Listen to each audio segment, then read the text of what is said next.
Hey guys, what's going on? John Solo for Nebula Gaming. I'm going to be doing a Titanfall review for you. We've actually already got one on our channel, you might have watched it already, which was the beta gameplay review. Now that we've got the game though, we've played it for a little while and we just wanted to give you our thoughts really on what the full game entails. The clip that you're watching is our first game and it's part of the campaign mission. The campaign is not really too different from multiplayer, if I'm honest. Little snippets of storyline in between multiplayer matches, essentially. I'm only 6 or 7 levels in, I think, so it might change, I don't know. But at the moment, where I am, there's not really any difference whatsoever between that and multiplayer. It's just the little bits of story in between the matches. Online is pretty much like a standard first-person shooter online, as you would expect, apart from the fact that you can climb into these huge, giant, massive robots that can pretty much destroy anything. Apart from another robot, it's a little bit more tricky than that. But yeah, it's really good. The gameplay's good, solid, smooth. There's quite a few different game modes you can do. There's just a standard kind of team deathmatch with the Titans and stuff as well. There's 6 players versus 6 other players, but there is also some AI in the game as well. The AI is thick as shit, to be brutally honest. They just kind of walk around, crouch in a corner. Sometimes they shoot you, sometimes they don't. I'm still yet to be killed by one. That's going to be an embarrassment if that were to ever happen, but you know, they're just some easy kills. You don't get the full score points. Score points?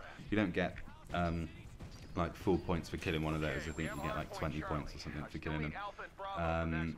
Then you've got, apart from your team deathmatch, you've got Last Titan Standing. Now this game mode is actually really fun. It was nice. We played some standard team deathmatch and then we thought we'd give it a shot, and it was just a nice kind of, it wasn't really a mess around, but it's so different. You're all in Titans. You've got 6 Titans versus 6 Titans, and all you have to do is kill the others. The last team with a Titan standing is the winner. It's, you know, it's different. It's sort of like search and destroy from Call of Duty, in the sense that you don't respawn. Once your Titan's dead, that's it. You come back as a pilot, I think. A pilot is what they call your soldier. It's not actually like someone who can fly anything. So yeah, you come back as a pilot. I don't know what happens if you die as a pilot. I don't know if you're out of the game or if you get unlimited lives as a pilot. I don't know. I've not actually been killed in the game mode yet. But yeah, that's pretty fun game mode. Hardpoint, which is essentially conquest from Battlefield and domination from Call of Duty. You've got A, B, and C, capturing the flags, holding the positions, stuff like that. Then you've got capture the flag, which obviously speaks for itself. You run to the enemy base, get the flag, take it back to yours. The whole game mode works in exactly the same way as Call of Duty. Is that if you've got the flag of the enemy team, they can't capture yours, and the same as any other capture the flag game on Halo or anything like that. Pilot Hunter, which I'm not actually played yet, but I think it's just team deathmatch but no Titans, which might be pretty fun to do one time, because sometimes when you're on foot and you run into a Titan, you don't really stand much of a chance. So quite often in games I found myself just getting slaughtered by a load of Titans, being in the wrong place at the wrong time. The last game mode is Variety Pack, which is it just puts you into a lobby and you play a random game mode each game. So if you don't really have any preferences to what you want to play and you just fancy mixing it up a bit, then Variety Pack is probably a decent one to do. You can change your classes, your loadouts, but to be honest, there is quite a lot of room for improvement. There's not that many weapons. I think there's 31 weapons all together. That includes your primary weapon, your anti-Titan weapon, and your sidearm. So 31 between 3 different groups of weapons isn't really a lot. Primary weapons, you got things like your rifles, shotguns, submachine guns, light machine guns, and sniper rifles. And there's also a smart pistol, which you might have seen it on some previous clips that have been uploaded to YouTube, and it locks onto your target, and you can have multiple targets locked on at once. You fire a couple of bullets, and if it's an AI, it will take it out instantly. They're dead straight away. But if it's a player, it takes a couple of hits to actually kill it, to kill that person. And because it takes like 1 or 2 seconds to lock on, it's not, it's a good concept and I really like it, but you know, for PvP it's no good really. So yeah, they're the primary weapons. So like I said, you got your shotguns, rifles, bits and pieces like that. You've also got your anti-Titan weapons. There's only 4 of these, so there's not a huge amount of choice. Maybe you might get some more in future updates, who knows, but you've just got your javelin type thing which will lock onto your Titan and it'll do some fairly decent damage, but it does take, well, I don't know how many shots it takes to actually take down a Titan. I've never taken down a Titan on foot. You've got a little grenade launcher type thing, and again, essentially just boosted versions of those that you can unlock later in the game. Sidearms with then 3 pistols, which is really not a lot, is it, for a sidearm? You've got like an automatic pistol, a normal pistol, and what looks to be some kind of revolver. I haven't actually unlocked it yet. I won't unlock that until level 27. Currently, I'm level 15, which isn't great, to be honest. I've played it for quite a while. But, although I was saying that, you know, I went up 1 level every game, really, so 1 level per game is pretty good, I think, for someone who actually hasn't played a first-person shooter game for a long time. In the create your loadout screen, you've also got a tactical ability. A cloak ability turns you invisible. Not completely invisible. You are still able to get spotted. But if you were just stood still, like in a dark corner, you'd be pretty hard to see. So it's handy sometimes, but if you're running away from someone and you try and outsmart them and turn invisible, if they're watching you do it, they'll still be able to follow your person. It's like, if you've ever seen the film Predator, which I'm sure a lot of you have, it's like that kind of thing. You know, you just blend in with your environment rather than being completely invisible. Another couple of abilities is you can run and move faster. Personally, I'm a fan of that one. Always forget to use the cloak, so I don't really see the point of having it on.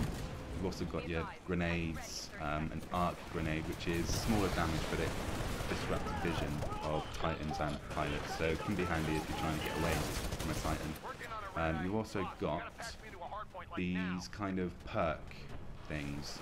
The one that I use is Enhanced Parkour Kit. This basically enables you to run along walls for longer periods of time and stuff like that. You've also got a perk that will increase your grenade ammo, standard perks that you would expect really in a first-person shooter. You've got two perks that you can have. The other one is it just kind of, I think they affect your Titan is the second lot of perks. The one that I use, when your Titan comes down, it has a shield over it, so it can't be damaged straight away. The one I use just prolongs the duration of that shield. You can also change your gender, which some people might find alright, but personally I'm not really too bothered about it. One cool thing is you can also change your Titan loadout. You can unlock new chassis for it by playing the campaign missions. One chassis is like an all-rounder. It's pretty robust, fairly good on agility, things like that. And then you've got your other one, which is built for taking damage, but slower than everything else. And then you've got your one which is built for speed, but obviously takes more damage than the others. Burn cards are, I think, they're kind of just like death perks from Call of Duty. You can unlock quite a few of them. You get 3 slots that you can put a card into. An example of one is you can hear when there's an enemy nearby. So I think if you die, you can use a card and get the benefit from it. I suppose it's essentially, like I said, just a death perk, really. Actual gameplay is pretty flawless, if I'm honest. I really like the way that you can just run up to walls and jump on them and just jump across crazy far distances. Sometimes you forget, though, that you can actually do it, because if you are used to playing Call of Duty or something like that, you wouldn't expect to be able to make a certain jump. So sometimes it's just easy to forget that you can actually do all of these really cool things. In the Titan, which I expect is what most people want to know about, is really fun. You would think that you're in this huge machine and you can just blast through anything, but it's really not the case. You're still quite vulnerable from other Titans. I use the Vortex shield, which basically holds it blocks any incoming fire, and you can just shoot it back at the target, which is handy. I haven't really played too much in the Titans. I'm not a massive fan of them, to be honest. I prefer to be running around on the ground. One thing that really annoys me is if you go into a game with a party, the party does not stand out from the other players. So if you're trying to work together to get to a certain point and you get split up, you then have to tell each other where you are and figure out a way how to get there. You can't just look on the mini-map, see who's in your party and run to them. And you can't just look for their name on the screen because it's going to be blended in with everybody else's name, because it just doesn't stand out. Hopefully that would be fixed in a later update of the game, because it doesn't ruin it, but it's hard to play tactically as a team if you can't just see where your team is. That's literally the only fault that I've found with the game so far. I would definitely recommend getting it. It's not your standard normal first-person shooter. Obviously, the multiplayer online, there's a lot of replay value, so you're definitely getting your money's worth. So yeah, on the whole, I would probably give it like a 9 out of 10. And I'm not giving it a 10 out of 10 because of the party issue that I said about. And it, like I said, it doesn't ruin it for me, but it's hard to play as a team, which is supposed to be a team game. So yeah, if you can afford it, go out, buy it. Definitely worth it. I think you can get the console now and the game for like 400 quid. I don't know what that would be in the States. They might have not even have it in the States, I don't know. But yeah, definitely get it. Keep an eye out. We'll be posting some gameplay videos up soon, some good team play videos. So yeah, thanks for watching. Like, comment, subscribe, and I will see you guys soon.